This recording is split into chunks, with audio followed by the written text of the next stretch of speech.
Hello friends, मेरा नाम शिवम त्रिवेदी है। मैं आपके लिए लेके आया हूँ NCERT maths class 10 chapter number 11, जिसका नाम है एरिया रिलेटेड टू सर्कल।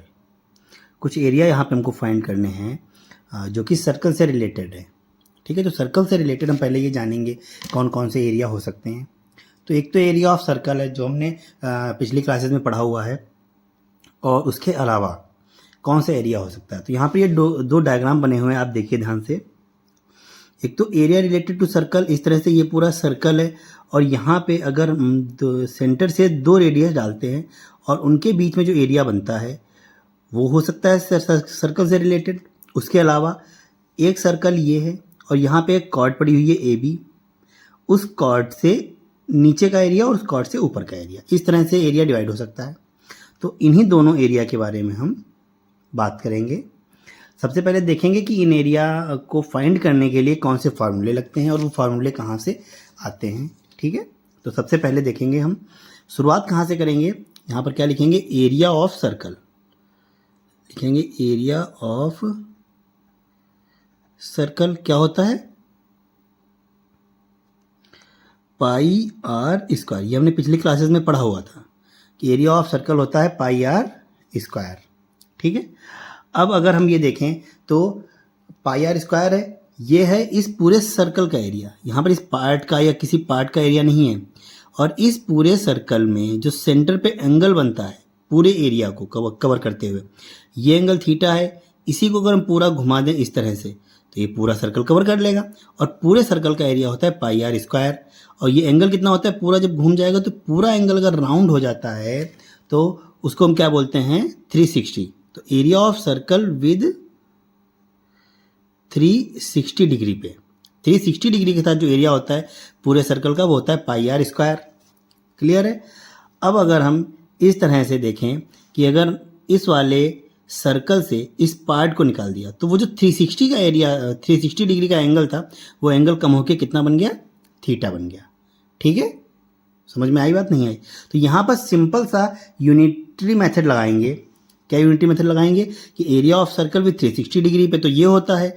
अब यहाँ पर लिखेंगे area of circle with 1 degree. 1 degree पे कितना होता है, क्या करेंगे, पाई आर स्क्वायर अपॉन में 360। क्लियर है, 1 डिग्री पे तो इतना हो जाएगा। और फिर निकालेंगे area of circle with theta degree. Theta पे कितना होगा, तो 1 डिग्री पे इतना है, थीटा पे मल्टीप्लाई करा देंगे, क्या हो जाएगा, theta multiply pi are square upon में 360। और इसी को दूसरे फॉर्म में ले लेते हैं, थीटा अपॉन में 360 और multiply pi are square. Theta के अपॉन में 360 हो गया, पाई आर स्क्वायर ने मल्टीप्लाई किया, तो एक फार्मूला तो ये आ गया। क्लियर है, जो हम निकालते हैं area of circle with theta degree. अब वो थीटा डिग्री यहाँ पे कुछ भी हो सकता है, 30, 60, 120, जो भी हो सकता है। ठीक है, उसकी वैल्यू हम यहाँ पर रखेंगे, और बाकी रेडियस हमको पता ही होगी, रेडियस नहीं पता होगी तो हम पता कर लेंगे। क्लियर है, ओके। उसके अलावा इसमें एक फॉर्मूला और आता है कि ये लेंथ, ये वाली जो ए से लेके बी तक गई हुई है, ए से लेके बी तक ये लेंथ गई हुई है, आर्क, इसको क्या बोलते हैं, आर्क। तो एरिया ऑफ आर्क, मतलब सॉरी, लेंथ ऑफ आर्क। यहाँ पर लिखेंगे length of an arc, length of an arc, इस फार्मूला देखेंगे तो देखिए ये जो आर्क है कितना है, ए से लेके बी तक गया हुआ है, ए से बी तक ये आर्क गया हुआ है। तो अगर हमको लेंथ निकालनी है पूरे सर्कल की, लेंथ किसकी निकालनी है, पूरे सर्कल की, तो उसको क्या बोल देंगे, उसको बोल देंगे सरकमफ्रेंस। क्योंकि अगर हम यहाँ से इस आर्क को यहाँ तक देखें और उसके बाद में यहाँ से घूम के पूरा यहाँ तक देखें, तो अगर हम इस 360 डिग्री के साथ में इस आर्क की लेंथ देखें तो क्या होता है, सरकमफ्रेंस। तो length of an arc with, यहाँ पर भी लिखेंगे विद 360 डिग्री, कितना होता है, 2 पाई आर, क्योंकि सरकमफ्रेंस पूरी आ जाएगी ना यहाँ पे, ये विद 360। और इसी तरीके से जैसे ऊपर यूनिटरी मेथड निकाल के हमने लगाया था, यहाँ पर भी लगा लेंगे क्या, length of an arc with theta degree पे। तो थीटा डिग्री पे क्या होगा, यूनिटरी मेथड का एक रूल होता है। क्या रूल होता है, जो वैल्यू यहाँ पे लिखी हुई है वो लिखी रहेगी और इस साइड में लेफ्ट साइड में जो गिवन होता है उससे डिवाइड कराते हैं, जो आस्किंग रहता है उससे मल्टीप्लाई करा देते हैं। ठीक है, यहाँ पर भी ऐसा ही होता है। यहाँ पर हमने पहले 1 का निकाला, तो 1 का निकालते टाइम जो गिवन था उसने डिवाइड किया, फिर जिस एंगल का निकालना था उससे मल्टीप्लाई करा दी हमने। तो इनडायरेक्टली देखिए, जो गिवन था उसने डिवाइड किया, जो आस्किंग था उसने मल्टीप्लाई किया। तो यही फॉर्मूला यहाँ पर अप्लाई कर देंगे, जो गिवन है वो डिवाइड करेगा, जो आस्किंग है वो मल्टीप्लाई करेगा। ठीक है, इसको अलग से लिख लेते हैं, क्या, थीटा। सबसे पहले क्या लिखेंगे, थीटा अपॉन में 360 मल्टीप्लाई 2 पाई आर। ठीक है, ये आ जाएगा। ठीक है, लेंथ ऑफ एन आर्क आ गया विथ। अब यहाँ पे ये एरिया ऑफ सर्कल तो तब बोला जाएगा जब 360 डिग्री पे होगा। अगर वो 1 डिग्री पे हमको जो है एरिया निकालना है तो वो सर्कल नहीं, वो सेक्टर बोल सकते हैं उसको। सर्कल को ब्रैकेट में करेंगे और लिखेंगे क्या, सेक्टर, सर्कल या सेक्टर। ठीक है, ये हो जाता है सेक्टर। ओके, अब यहाँ पे लेंथ ऑफ एन आर्क करके, तो ये तो आर्क ही है, ये चीज़ें हो गई। अब यहाँ पर हम बात कर लेते हैं। देखिए, सबसे पहले तो अगर हमको एरिया निकालना है इस वाले पार्ट का, तो हमको क्या चाहिए, रेडियस आर और थीटा एंगल। ये दो चीज़ें अगर हमको पता है तो हम इस वाले फार्मूले में पुट करके एरिया निकाल सकते हैं। अगर हमको लेंथ फाइंड करनी है तो वहाँ पे भी हमको थीटा चाहिए और आर चाहिए। अगर हमको ये एंगल जो दो रेडियस के बीच में बना हुआ है और ये लेंथ रेडियस, ये अगर हमको पता है तो हम यहाँ पे length of an arc and area of a sector दोनों निकाल सकते हैं। अब यहाँ पे इसी चैप्टर में एक दूसरा नाम आया हुआ सेगमेंट। ठीक है, सेगमेंट और सेक्टर दो नाम है। तो ये सेक्टर कब होगा और सेगमेंट कब होगा, देखिए ध्यान से। ये अगर दो रेडियस के बीच में एक एरिया आ जाता है सर्कल का एक एरिया दो रेडियस के बीच में आता है तो हम उसको क्या बोलेंगे, सेक्टर। ठीक है, तो ये दो रेडियस से के बीच में एक एरिया आ गया। उसके बाद में इसको क्या बोलेंगे, अगर ये कोई एरिया बियॉन्ड द कॉर्ड, कोई बियॉन्ड द कार्ड होगा तो उसको क्या बोलेंगे, सेगमेंट। ठीक है, समझ में आया। तो सेक्टर क्या होगा और सेगमेंट क्या होगा, क्योंकि जो हमारे 11.1 में क्वेश्चन है वो उस क्वेश्चन में कुछ क्वेश्चंस में सेक्टर का एरिया पूछा जा रहा है और कुछ क्वेश्चन में सेगमेंट का एरिया पूछा जा रहा है। तो जब तक हमको क्लियर नहीं होगा सेक्टर क्या होता है सेगमेंट क्या होता है तब तक हम फाइंड नहीं कर पाएंगे। तो इस तरह से देखेंगे ध्यान से आप लोग कि अगर इस तरह का डायग्राम कोई बनता है तो वो सेक्टर पूछ रहा है और इस तरह का डायग्राम कोई बनता है तो वो सेगमेंट है। क्लियर है, आई बात समझ में। ओके, तो अब हमने इसका एरिया तो पता कर लिया, किससे निकालेंगे, theta upon 360 multiply pi are square से सेक्टर का। सेगमेंट का एरिया कैसे निकालेंगे, सेगमेंट का एरिया निकालने के लिए हमको सेक्टर का एरिया निकालना आना चाहिए। और कैसे निकालेंगे, देखिए ध्यान से, ए से ओ को ज्वाइन करा देंगे इस तरह से और ओ से बी को ज्वाइन करा देंगे इस तरह से। यहाँ पे जो एक एंगल बन जाएगा। क्लियर है। अब आप ध्यान से देखिए, ओ से ये जो हमने रेडियस को ज्वाइन कराया हुआ है इसके नीचे का पूरा एक सेक्टर बन गया। अगर ये एंगल हमको पता हो जाए, ये एंगल पता हो जाए और रेडियस पता हो जाए तो इस पूरे सेक्टर का एरिया हम निकाल सकते हैं। क्लियर है। और इस एरिया को निकालने के बाद क्या करेंगे, ये ट्रायंगल जो बना हुआ है ए ओ बी, इस ट्रायंगल के एरिया को इस सेक्टर के एरिया से माइनस कर देंगे तो जो एरिया बचेगा वो सिर्फ नीचे वाले पार्ट का बचेगा। क्लियर है। तो इस तरह का हालांकि कोई फॉर्मूला हमारे चैप्टर में दिया नहीं गया है, मैं आपको सिर्फ वर्बली बता रहा हूँ। अगर आगे आने वाले क्वेश्चन में इस तरह का कोई क्वेश्चन आया तो मैं वहाँ पे इसको करके दिखाऊंगा। ठीक है। हालांकि ट्रायंगल का एरिया कोई नई चीज़ नहीं है इसीलिए इसने दिया नहीं यहाँ पे। तो ये पूरे सेक्टर का एरिया यहाँ पे दिया हुआ है। तो एक बार बस लिख लेते हैं यहाँ पे छोटा सा सेगमेंट, एरिया ऑफ सेगमेंट करके। यहाँ पे एरिया ऑफ सेगमेंट क्या होता है, एरिया ऑफ सेगमेंट कि area of sector minus area of triangle करके। ठीक है। और ये सेक्टर और ये ट्रायंगल किस किस नाम से बनेंगे वो डिपेंड करता है हमारे क्वेश्चन पे। ठीक है। यहाँ पे तो ए ओ बी है, वो क्वेश्चन पे डिपेंड करता है क्वेश्चन क्या नाम हमको देता है और किस तरह की कंडीशन देता है। तो अगर हमको सेगमेंट का एरिया निकालना है तो एरिया हम निकालेंगे पहले सेक्टर का उसी सेगमेंट से जो सेक्टर बन रहा होगा उससे, और फिर उसके बाद में एरिया ऑफ ट्रायंगल, जो उस कॉर्ड से रेडियस के बीच में ट्रायंगल बन रहा है, इस ट्रायंगल का एरिया इस सेक्टर के एरिया से माइनस कर देंगे, तो जो बचेगा वो सिर्फ इस सेगमेंट का एरिया होगा। ठीक है, और हमारी बुक में ये दो फार्मूले दिए हुए हैं, तो इनको आप अच्छे से याद कर लेंगे। हालांकि ये वाला फार्मूला बहुत कम यूज़ होने वाला है, ये वाला बहुत ज़्यादा यूज होने वाला है, तो ये वाला आपको आना चाहिए। 2 से 4 क्वेश्चन में लगा देंगे, फिर अपने आप याद हो जाएगा। ठीक है, ओके। इस इंट्रोडक्शन में तो केवल इतना ही था। अब स्टार्ट करते हैं एक्सरसाइज नंबर 11.1। चैप्टर 11 है तो 11.1। ओके, चलिए स्टार्ट करते हैं। तो चलते हैं एक्सरसाइज 11.1 के क्वेश्चन नंबर 1 की तरफ। ये एक्सरसाइज 11.1 का फर्स्ट क्वेश्चन है। क्या कह रहा है पहले पढ़ेंगे। देखिए क्या कह रहा है। कह रहा है find the area of a sector. हाँ, सेक्टर का एरिया हमको फाइंड करना है ना। Of a circle with radius 6 centimetre. जो उसकी रेडियस है वो 6 सेंटीमीटर है। तो सॉल्यूशन का एक तरीका होता है इसमें, जब कभी फार्मूले वाले क्वेश्चन को हमको सॉल्व करना हो तो उस फार्मूले में हमको जो जो चाहिए वो पहले अलग से निकाल के रख लेंगे। तो उस फार्मूले में हमको क्या चाहिए, उस फार्मूले में सबसे पहले हमको चाहिए रेडियस और थीटा, 2 चीज़ें चाहिए और हमको एरिया पता हो जाएगा। तो सॉल्यूशन में देखेंगे find the area of a sector of a circle with radius 6 centimetre. तो यहाँ पे रेडियस कितनी दी गई है, रेडियस कितनी है 6 सेंटीमीटर। क्लियर है। If angle of sector is 60, और जो एंगल दिया गया है angle of sector is equal to 60 degree, और इसी को हम थीटा से डिनोट करते हैं फार्मूले में। ठीक है, और इस रेडियस को हम आर से डिनोट करते हैं। ठीक है, तो यहाँ पर लिखते हैं, क्या लिखेंगे, area of sector is equal to, क्या होता है फार्मूला, थीटा अपॉन में 360 मल्टीप्लाई पाई आर स्क्वायर।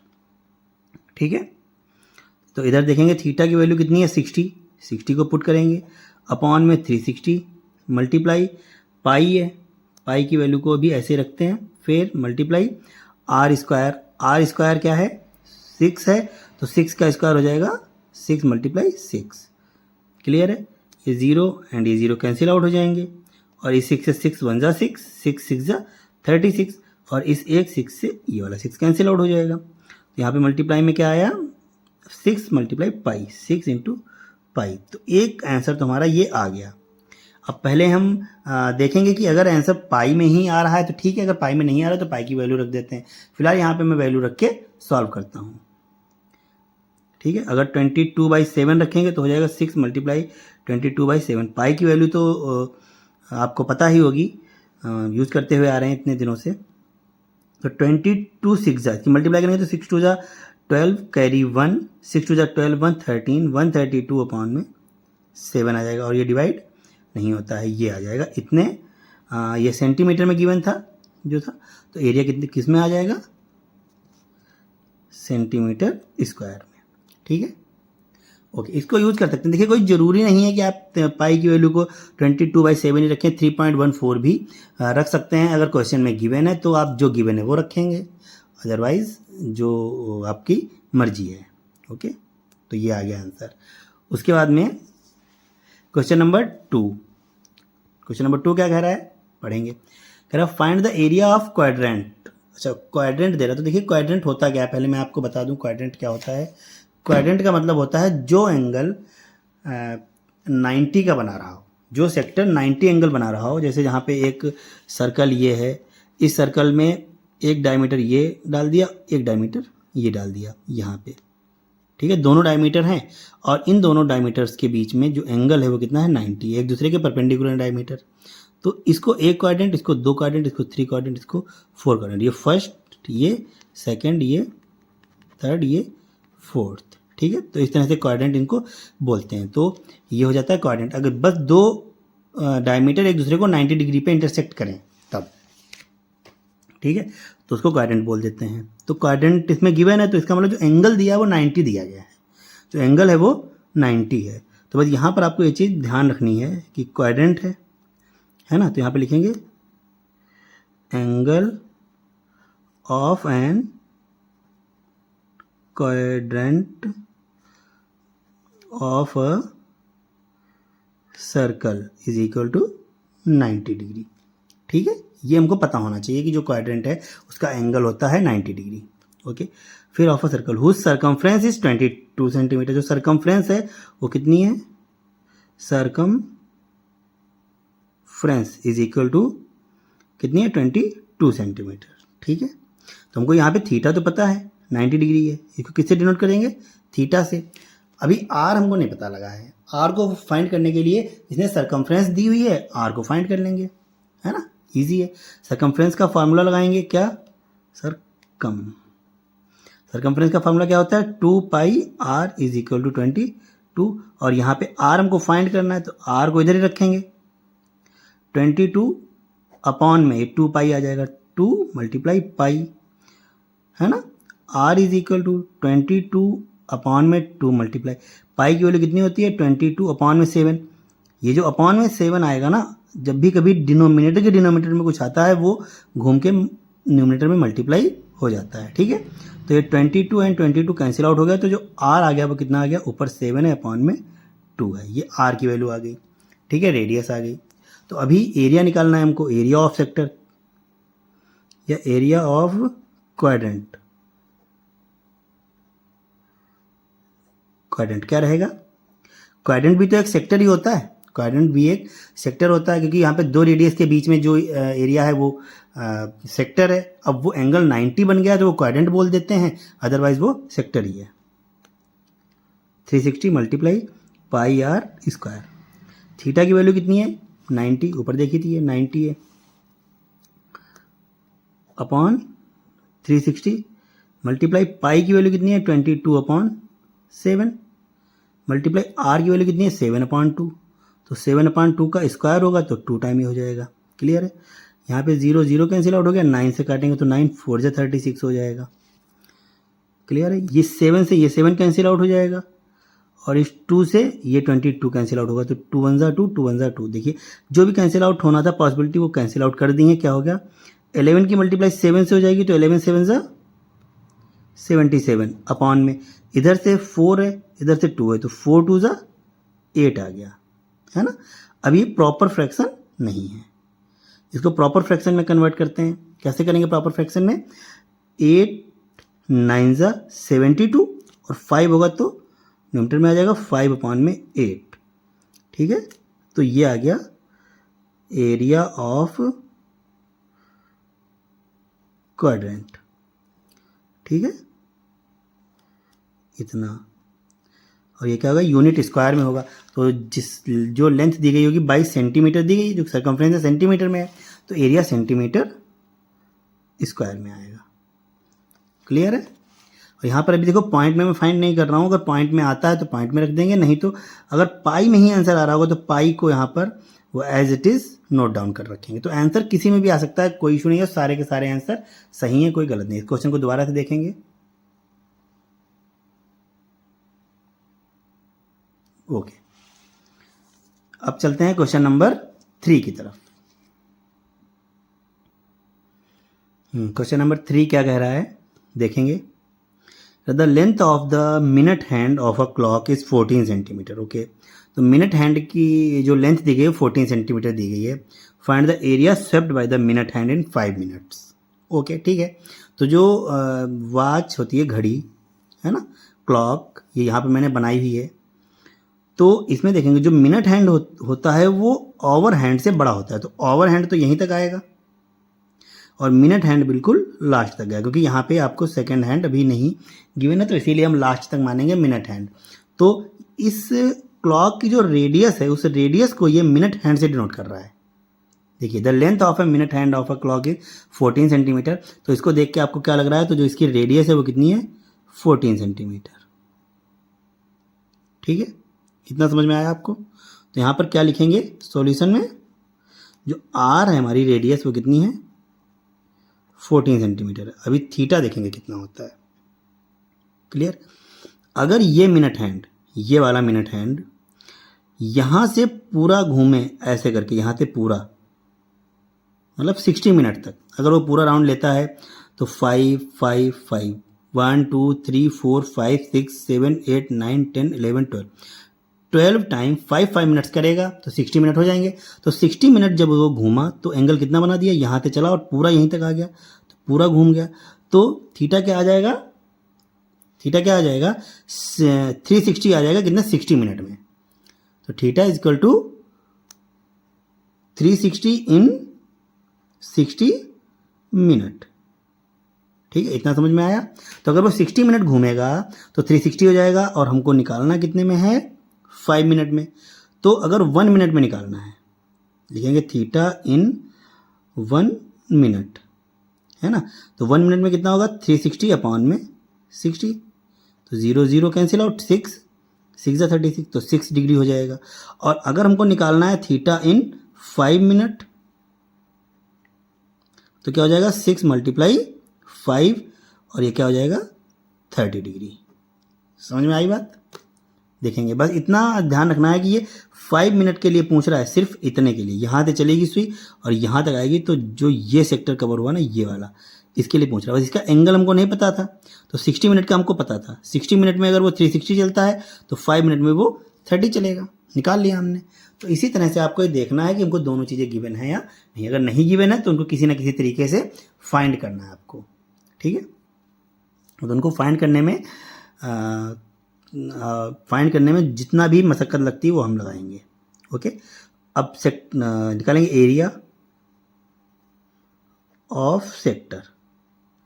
अब हालांकि area swept by minute hand है ना, तो इतना एरिया स्वेप्ट किया गया है, तो वो एक प्रकार का सेक्टर ही बन गया। तो यहाँ पर एरिया ऑफ सेक्टर ही लगाएंगे।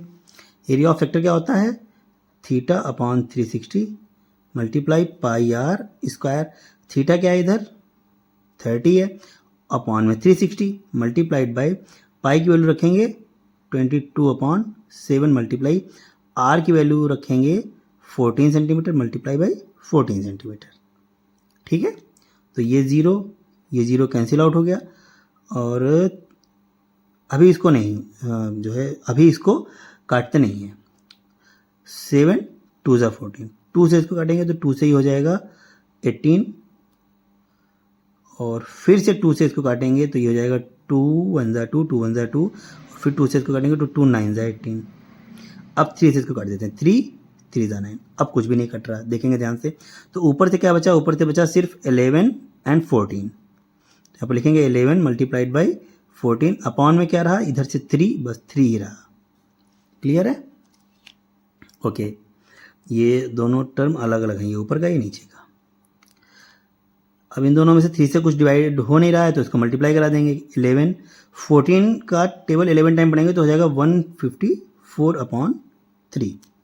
अब इसको होल में लिखते हैं, क्योंकि प्रॉपर फ्रैक्शन ये है नहीं, और जब तक प्रॉपर फ्रैक्शन नहीं आता आंसर हमारा गलत ही माना जाता है। तो इसको या तो आप मिक्स्ड फ्रैक्शन में लिखें या पॉइंट में लिखें, तो हम मिक्स्ड फ्रैक्शन में लिख देते हैं। 3 5 ज़ा 15। मिक्स्ड फ्रैक्शन में लिखने का तरीका बता रहा हूँ आपको, देखिए 3 से इसको डिवाइड करते जाएंगे, और जितना नंबर डिवाइड होता जाता है वो होल में रहेगा, जो रिमाइंडर रहेगा वो न्यूमरेटर बन जाएगा। तो 3 5 ज़ा 15 हो गया, 4 3 1 ज़ा 3। अब रिमाइंडर कितना आया, 1, तो 1 रहेगा डिनोमिनेटर में, और अपॉन में जो था वही रहेगा। तो ये आ जाएगा एरिया ऑफ सेक्टर। कितना आया, 15 होल 1/3, और यहाँ पे जो लेंथ दी गई थी वो सेंटीमीटर में ही दी गई थी, तो एरिया सेंटीमीटर स्क्वायर में आएगा। एरिया कितने में आएगा, सेंटीमीटर स्क्वायर में। क्लियर है। देख सकते हैं आप दोबारा से इस क्वेश्चन को, क्वेश्चन लिखा हुआ है, पढ़ेंगे। ये डायमीटर भी बना हुआ है। ओके, अभी चलते हैं क्वेश्चन नंबर 4 की तरफ। क्वेश्चन नंबर 4 क्या कह रहा है, क्वेश्चन नंबर 4 कह रहा है कि अ cord of a circle of radius 10 centimetre. Okay, जो सर्कल दिया गया है तो उसकी जो रेडियस है वो कितनी है, 10 सेंटीमीटर। तो सबसे पहले ये लिखेंगे रेडियस।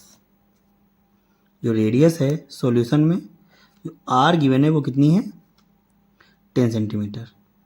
जो भी चीज़ पता चलती जाए उसको फटाफट लिखते जाएंगे। फिर सबटेंड्स, जो कॉर्ड है वो सबटेंड कर रहा है a right angle at the centre. Centre पे वो क्या बना रहा है, राइट एंगल। तो जो थीटा है वो कितना है, राइट एंगल बना रहा है तो 90। दोनों चीज़ें बहुत आसानी से मिल गई हमको, है ना। फिर find the area of minor segment. अब देखिए यहाँ पे मैंने आपको बताया था लास्ट इससे पहले इसी वीडियो में स्टार्टिंग में क्या बताया था कि सेगमेंट का एरिया हमको कैसे निकालना होता है, और माइनर और मेजर यहाँ पे क्या है, तो माइनर और मेजर बताना भूल गए थे। तो आप ये देखिए, माइनर का मतलब होता है छोटा एरिया, मेजर का मतलब होता है बड़ा एरिया। ठीक है, तो अगर कोई सर्कल है, यहाँ पे देखेंगे इस सर्कल को ध्यान से, ये सेंटर है यहाँ पे। अभी हमने ये सेक्टर बना दिया, ठीक है, एक सेक्टर ये है, तो ये वाला एरिया कम है और ये वाला एरिया ज़्यादा है, तो ये क्या हो जाएगा, माइनर सेक्टर, और ये हो जाएगा मेजर सेक्टर। ठीक है, अभी इसी तरह से एक सर्कल ये है और इस कॉर्ड से सेगमेंट ये बना हुआ है और एक सेगमेंट ये बड़ा ऊपर बना हुआ है। पूरे सर्कल से ये सेगमेंट निकाल देंगे तो ये बचेगा। तो जो बड़ा सेगमेंट रहता है उसको हम बोलते हैं मेजर सेगमेंट, जो छोटा सेगमेंट रहता है उसको हम बोलते हैं माइनर सेगमेंट। और अगर किसी क्वेश्चन में सिर्फ सेगमेंट दिया गया है, सेगमेंट या सेक्टर, मेजर या माइनर नहीं बोला गया है, तो इसका मतलब वो माइनर की बात कर रहा है। ठीक है, अब यहाँ पर इसने माइनर और मेजर बोला हुआ है, तो इसका मतलब है हमको माइनर निकालना है। अगर ये बोला नहीं होता, कहता सिर्फ सेगमेंट का एरिया निकालना है, तो इसका मतलब हमको छोटा एरिया निकालना है। ये जो ए बी कॉर्ड के नीचे का हिस्सा आ रहा है ना, इतना ये वाला, इसका एरिया निकालना है फर्स्ट वाले पार्ट में। और मेजर सेक्टर का मतलब है ये सेक्टर का एरिया पूरा निकल जाएगा, इसके अलावा जो बचेगा वो वाला एरिया मेजर सेक्टर का रहेगा। ठीक है, तो यहाँ पे सबसे पहले हमको क्या निकालना पड़ेगा, सबसे पहले हमको इस सेक्टर का एरिया निकालना है, उसी के बाद में इस ट्रायंगल का एरिया निकाल के माइनस कर देंगे उस सेक्टर के एरिया से, तो जो बचेगा वो सेगमेंट का एरिया होगा। ठीक है, तो यहाँ पर सबसे पहले लिखेंगे एरिया ऑफ सेक्टर। ये क्वेश्चन ध्यान से देखेंगे, है ना, इंपॉर्टेंट भी है, बोर्ड के नज़रिए से देखेंगे तो एरिया ऑफ सेक्टर क्या होगा, थीटा अपॉन में 360 multiply by pi are square. तो थीटा क्या है इधर 90 अपॉन में 360 मल्टीप्लाई पाई की वैल्यू क्या है इधर 22/7 मल्टीप्लाई आर की वैल्यू क्या है, आर है यहाँ पे 10 सेंटीमीटर, आर स्क्वायर है तो 2 बार 10 की मल्टीप्लाई करा देंगे। ये 0 कैंसिल आउट हो जाएगा, 9 से इसको डिवाइड करेंगे तो 9 4 जा 36 हो जाएगा, और 4 से इसको काटेंगे तो 2 2 जा 4 हो जाएगा, एंड 2 1 जा 2 2 1 जा 2, और 2 से इसको कैंसिल आउट करा देंगे तो 2 5 जा 10 हो जाएगा। ठीक है, तो जो भी पॉसिबिलिटीज़ थी उनको सॉल्व कर लिया गया है। अभी देखेंगे तो ऊपर क्या बचा 11 5 10, तो 11 5 जा 55, और 55 की 10 से मल्टीप्लाई करेंगे तो 550 अपॉन में क्या बचा, इधर कुछ भी नहीं है, इधर है 7, इधर है 7। ठीक है, तो ये भी अभी क्या है हमारा एरिया ऑफ सेक्टर निकला है। इन दोनों में से कुछ भी नहीं निकला, इन दोनों में से कुछ भी नहीं निकला, बस माइनर सेगमेंट हमको निकालना है। तो जो माइनर सेगमेंट निकलेगा वो कैसे निकलेगा, बस ध्यान से देखेंगे। अब यहाँ पे क्वेश्चन नंबर फर्स्ट है, minor segment is equal to क्या होता है, area of sector minus area of triangle. ये बताया था आपको। तो देखिए जो ये सेक्टर है इस एरिया से बना हुआ, ये पूरा है यहाँ से यहाँ तक, ये इससे अगर हम इस ट्रायंगल का एरिया को माइनस कर देते हैं तो जो बचेगा वो सिर्फ यही तो बचेगा, और यही है हमारा माइनर सेगमेंट। ठीक है, तो एरिया ऑफ सेक्टर क्या है, एरिया ऑफ सेक्टर है 550/7 माइनस एरिया ऑफ ट्रायंगल क्या होगा, एरिया ऑफ ट्रायंगल होता है 1/2 मल्टीप्लाई हाइट इंटू बेस, या बेस इंटू हाइट, कुछ भी कह सकते हैं। 550/7 माइनस 1/2 मल्टीप्लाई हाइट क्या है, यहाँ पे देखिए ये 90 है, ये 90 डिग्री है, तो ये बेस हो जाएगा, ये परपेंडिकुलर हो जाएगा, ये हाइपोटेनस हो जाएगा, क्योंकि ये राइट ट्रायंगल बन गया। तो जो परपेंडिकुलर होता है वही तो हाइट होती है। तो यहाँ पे इसका बेस भी 10 है और इसकी हाइट भी 10 है, तो बेस भी हाइट भी 10 एंड बेस भी 10, 2 5 जा 10, और यहाँ पे हो जाएगा 550/7 माइनस 5 10 जा 50। देखिए यहाँ पे 2 से काटेंगे 2 5 जा 10 और 5 10 जा 50 हो जाएगा। अब इसको सॉल्व करेंगे तो 550 माइनस 7 की मल्टीप्लाई इधर होगी तो 7 5 जा 350, ऐसे हो जाएगा, अपॉन में 7 रहेगा। इसको सॉल्व करेंगे तो क्या आएगा, 550 से 350 सॉल्व होगा तो 550 से 350 डिवाइड हो जाएगा तो क्या बचेगा 200, अपॉन में 7 रहेगा, और इसको होल में कन्वर्ट करेंगे तो क्या हो जाएगा 7 2 जा 7 2 14, 6 बचा, क्या हो जाएगा 60, और 7 8 56, 4 बचेगा तो 4 रिमाइंडर रहेगा, 4 ऊपर अपॉन में 7 ये आ गया। ठीक है, तो जो हमारा माइनर सेगमेंट आया, माइनर सेगमेंट वो कितना आया 28 होल 4/7, और सेंटीमीटर में ही दिया गया था। जो हमारी जो लेंथ है, जो रेडियस दी गई थी वो सेंटीमीटर में दी गई थी, तो ये इतने सेंटीमीटर स्क्वायर में आया। ठीक है, इतना समझ में आया। ये अगर आपका आंसर पॉइंट में आ रहा है तो इसमें ऐसी कोई घबराने वाली बात नहीं है, बस इसको पॉइंट में निकाल के रख देना है। ठीक है, 20 होल तो पूरा ही आ रहा होगा, इसको सॉल्व करके पॉइंट में निकालेंगे और इसमें ऐड करा देंगे बस।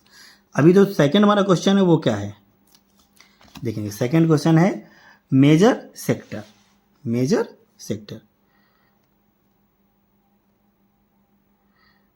मेजर सेक्टर, मेजर सेक्टर क्या होता है देखिए ध्यान से। जो मेजर सेक्टर है मतलब ये छोटा सेक्टर अलग हो गया, जो बचा वो मेजर सेक्टर है। तो पूरे सर्कल के एरिया से अगर हम इस सेक्टर के एरिया को माइनस कर देते हैं तो जो बचेगा वो यही सेक्टर तो बचेगा। तो बस यहाँ पे पाई आर स्क्वायर मतलब पाई आर स्क्वायर पूरे सर्कल के एरिया से क्या माइनस करेंगे, सेक्टर का एरिया। सेक्टर का एरिया क्या है 550 अपॉन में 7, 550 अपॉन 7। सॉल्व करेंगे इसे, देखेंगे पाई आर स्क्वायर, पाई क्या हो जाएगा 22/7 मल्टीप्लाई आर स्क्वायर। आर क्या है इधर, आर है अपनी 10 सेंटीमीटर और 10 का स्क्वायर होता है 100। ठीक है, और माइनस में है ये 550 अपॉन में 7। क्लियर। अभी इसको सॉल्व करेंगे तो इन दोनों का जो एलसीएम आएगा वो कितना आएगा 7, और इसकी मल्टीप्लाई हो जाएगी 2200। 22 की मल्टीप्लाई 100 से हुई 2200 माइनस ये हो गया 550। ठीक है, अभी इसको देखेंगे क्या आया 2200 मतलब 2200 से 550 माइनस होगा तो क्या कितना बचेगा 1650। देखिए 0 से 0 सब्ट्रैक्ट हुआ तो 0, 10 से 5 सब्ट्रैक्ट हुआ तो 5, और इधर क्या बचा 21 से 5 सब्ट्रैक्ट हुआ तो 16 अपॉन में 7 रहेगा। और इसको होल में कन्वर्ट कर लेंगे, क्या आएगा इस होल में करेंगे तो 7 2 14, कितना बचेगा 2, 25 हो जाएगा। तो 7 3 21, 4 बचा 40, तो 7 5 35, 5 बचा रिमाइंडर तो 5 अपॉन में 7 ये आ गया। ठीक है, ये एरिया यहाँ पर थोड़ा स्पेस का कमी है, इसमें सेंटीमीटर स्क्वायर आगे लिख लेंगे तो 235 होल 5/7। और जो हमारा माइनर सेगमेंट आया वो कितना आया, वो 28 होल 4/7 सेंटीमीटर स्क्वायर आया। और जो मेजर सेक्टर आया वो क्या आया 235 होल 5/7 सेंटीमीटर स्क्वायर। ठीक है, इस क्वेश्चन को दोबारा से देखेंगे पूरा। अच्छा क्वेश्चन है ये, इसी तरह से लगेगा।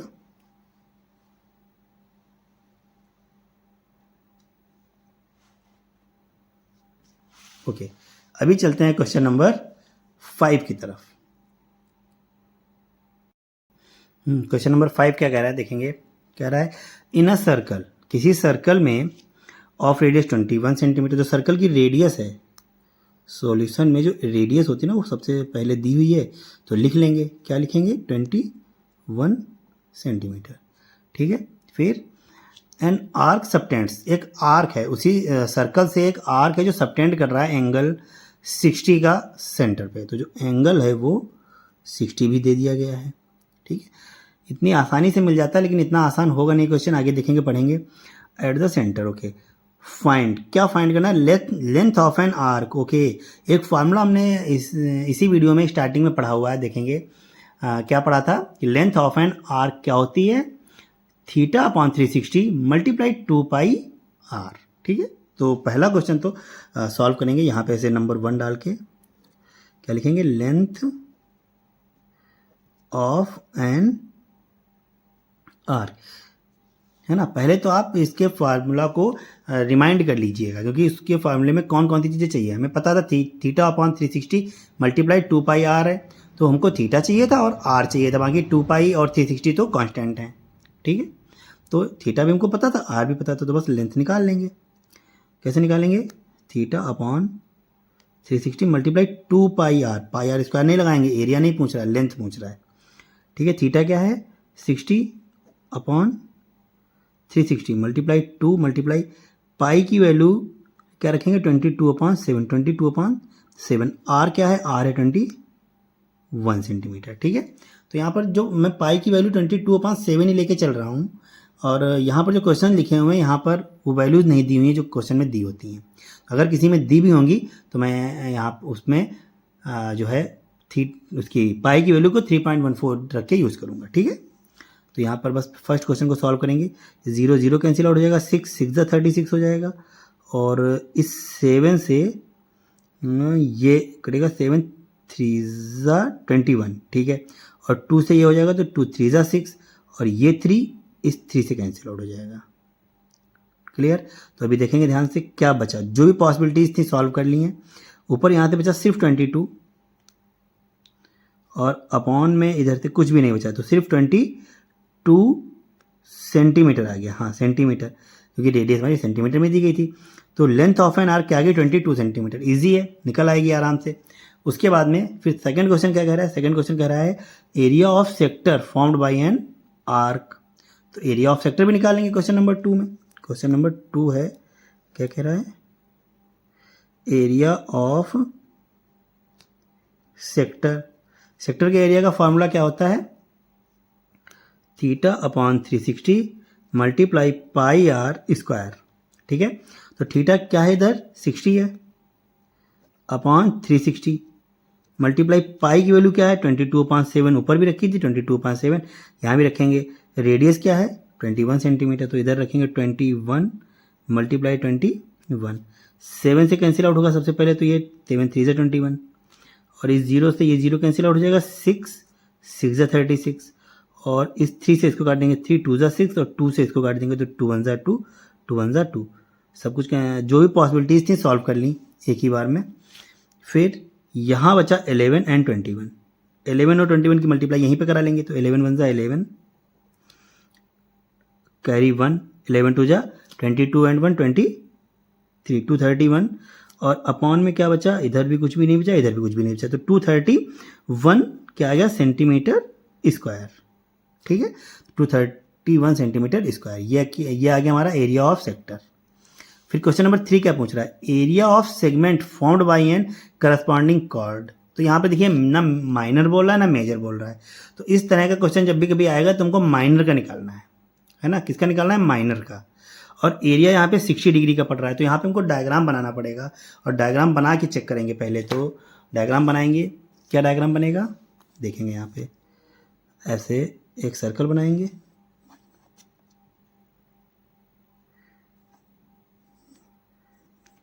ठीक है, सर्कल बन गया। उसके बाद में जो कॉर्ड ये कह रहे थे कि क्वेश्चन कह रहा था कि ये कॉर्ड जो है, मैं बना लेता हूं पहले डायग्राम। यहाँ पर देखिए ध्यान से, डायग्राम बना लिया अभी मैंने। हाँ, तो ये कह रहा था एक आर्क है जो सेंटर पे 60 डिग्री का एंगल सबटेंड कर रहा है। ठीक है, उसके आर्क की लेंथ भी हम निकाल चुके हैं, और उस सेक्टर का एरिया भी हम निकाल चुके हैं। अभी हमको सिर्फ उसका सेगमेंट का एरिया निकालना है, जो इस डायग्राम में आपको ये शेडेड पार्ट दिख रहा है ना, इसका एरिया निकालना है। तो इसका एरिया कैसे निकालेंगे? इस पूरे सेक्टर के एरिया से इस ट्रायंगल के एरिया को माइनस कर देंगे, निकल आएगा, है ना? तो सबसे पहले हमको एरिया ऑफ ट्रायंगल निकालना है। क्या करेंगे? एरिया ऑफ ट्रायंगल निकालने के लिए लिखेंगे एरिया ऑफ ट्रायंगल, और एरिया ऑफ ट्रायंगल क्या होता है? कौन कौन से फार्मूले होते हैं इसके? इसका एक फार्मूला होता है 1/2 हाइट इंटू बेस, या बेस इंटू हाइट। ठीक है, ये दूसरा फार्मूला क्या होता है? वो अलग अलग कंडीशंस पे डिपेंड करता है। अगर ट्रायंगल इक्विलैटरल है तो एरिया क्या होगा? √3/4 मल्टीप्लाई ए स्क्वायर। ठीक है, तो यहाँ पर देखिए ध्यान से, ये एंगल 60 है, ये एंगल 60 है। अब ये दोनों एंगल, इस ट्रायंगल के ये दोनों एंगल इक्वल होंगे, है ना? क्यों इक्वल होंगे? क्योंकि ये भी रेडियस है और ये भी रेडियस है, और रेडियस तो इक्वल ही होगी। और अगर किसी ट्रायंगल में दो साइड्स इक्वल होती हैं तो उनके अपोजिट एंगल भी इक्वल होते हैं। तो अब इन दोनों एंगल्स का जो सम होगा वो क्या होगा, वो होगा अगर 180 से हम इसको माइनस कर दें 60 को, तो 180 से अगर हम 60 को माइनस कर देते हैं तो क्या आता है 120। तो इन दोनों का जो सम है वो 120 है। तो अगर इस एंगल को हम x मान लेते हैं तो ये भी x हो जाएगा, और इन दोनों का सम क्या है 120। तो यहाँ से 2x इज इक्वल टू 120 आ गया और x इज इक्वल टू 60 आ गया। तो ये एंगल भी 60 हो गया और ये एंगल भी 60 हो गया। अगर किसी ट्रायंगल के तीनों एंगल 60 होते हैं, तो वो ट्रायंगल कैसा हो जाता है, वो ट्रायंगल इक्विलैटरल हो जाता है। तो यहाँ पे ये कैसा ट्रायंगल बन गया है, इक्विलैटरल। और इक्विलैटरल ट्रायंगल का एरिया क्या होता है, √3/4 मल्टीप्लाइड बाई ए स्क्वायर। तो ये एक्चुअली रफ वर्क होगा, लेकिन हमको दिखाना है। अगर एग्जाम में इस टाइप का क्वेश्चन आ जाता है तो ये चीज़ हमको एक छोटे से कोने में करके दिखानी है इसी क्वेश्चन को सॉल्व करते टाइम। ओके, तो area of triangle is equal to √3/4 A square हो जाएगा। और यहाँ पे √3 की जो वैल्यू है वो दी हुई होगी तो रख देंगे, नहीं दी हुई होगी तो नहीं रखेंगे। ठीक है, तो यहाँ पे √3 की वैल्यू दी नहीं हुई है तो कोई बात नहीं, अगर नहीं दी हुई तो नहीं रखेंगे, √3 में ही आंसर निकाल देंगे। और क्या आएगा आंसर देखेंगे, √3/4 ए क्या है यहाँ पे साइड, इस ट्रायंगल की तीनों साइड इक्वल है, लेकिन है क्या वो भी तो देखेंगे ना। तो एक साइड तो ये है, एक साइड ये है और एक साइड ये है। तो ये साइड को ध्यान से देखेंगे, रेडियस है ना, ये वाली साइड सेंटर से सर्कल तक की डिस्टेंस को हम क्या बोलते हैं, रेडियस। और वही साइड है यहाँ पे, तो इस ए की जगह पे हम क्या लिख सकते हैं, आर स्क्वायर। ठीक है, तो ये √3/4 मल्टीप्लाई आर क्या है अपना, आर इस साइड से देखेंगे, नोट डाउन करके रखा हुआ था 21 सेंटीमीटर। ये हो जाएगा 21 मल्टीप्लाइड बाई 21। और ये 4 से तो डिवाइड होगा नहीं, तो बस 21 मल्टीप्लाई 21 क्या हो जाएगा 441, हाँ 441। इसकी मल्टीप्लाई करेंगे 21 कैरी 2, 22 2 जा 42 और 42 एंड 2 44। और ये √3 की मल्टीप्लाई ऐसे हो जाएगी अपॉन में 4। तो ये क्या आ गया, एरिया ऑफ ट्रायंगल आ गया। तो अगर हम एरिया ऑफ सेगमेंट देखें, एरिया ऑफ सेगमेंट क्या होता है यहाँ पे, area of sector minus area of triangle. तो सेक्टर का एरिया हमने पीछे निकाला था, क्या निकाला था इधर 231 आया था, है ना, एरिया ऑफ सेक्टर 231। तो ये लिख देंगे 231 माइनस एरिया ऑफ ट्रायंगल अभी निकाला है, क्या है 441 √3 में 4। इसको सॉल्व कर लेंगे और आई थिंक इसकी आंसर शीट में आंसर यही आ रहा है ना। लेकिन ऐसे लिखते हुए अच्छा नहीं लगता, इसको थोड़ा सा सिंगल टर्म में कन्वर्ट कर लेते हैं। सॉल्व करें या ना करें बात की बात है, लेकिन इसको सिंगल टर्म में तो कन्वर्ट करके रखें। 4 की मल्टीप्लाई करेंगे तो 4 1 4, 4 3 12 कैरी 1, 4 2 8 1 9 माइनस 441 √3 में 4। इस तरह से इसको कन्वर्ट करके लिख देना है। ठीक है, और यही हमारा आंसर आ जाएगा। अब एक्चुअली ये एरिया है तो किस में निकलेगा, सेंटीमीटर स्क्वायर में, centimetre square area of segment. इसको थोड़ा सा इस तरह से, एरिया ऑफ सेगमेंट इस तरह से कवर कर लेते हैं, ये आ गया। ठीक, इसके स्टार्टिंग के 2 क्वेश्चन तो कोई खास टास्क नहीं था, यहाँ पे था। एरिया ऑफ ट्रायंगल इजी है, बस थोड़ा सा दिमाग लगाना है आपको। ये 60 है, ये दोनों एंगल भी 60 होंगे और ये जो ट्रायंगल है इक्विलैटरल ट्रायंगल बन जाएगा। और इक्विलैटरल ट्रायंगल का एरिया आपको पता होना चाहिए, और अगर नहीं पता है तो आप इसको पता कर लें, है ना, क्योंकि अगर आप इसमें से परपेंडिकुलर डालेंगे, यहाँ पे इसको हाफ करेंगे और इस तरह से, तो फिर थोड़ा टाइम लग जाएगा। पता वहाँ से भी चल जाएगा, ये साइड आपको पता है, ये साइड पता है, हाइट भी पता कर लेंगे आप, लेकिन थोड़ा टाइम लग जाएगा, लेंथी हो जाएगा क्वेश्चन। अगर आपको इस तरह का एरिया पता है तो ईजी हो जाएगा। ठीक है, इस क्वेश्चन को मैं दिखा देता हूँ आपको, और इसके अलावा ये 5 क्वेश्चन लगे हुए हैं, फिर 6 से आगे जितने भी क्वेश्चन है इस एक्सरसाइज में, वो क्वेश्चन मैं आपको नेक्स्ट वीडियो में प्रोवाइड करा देता हूँ। ठीक है, ये देख सकते हैं आप लोग ये क्वेश्चन। ठीक है, वीडियो अच्छी लगी हो तो लाइक करें, चैनल को सब्सक्राइब करें और वीडियो शेयर करें। Thank you.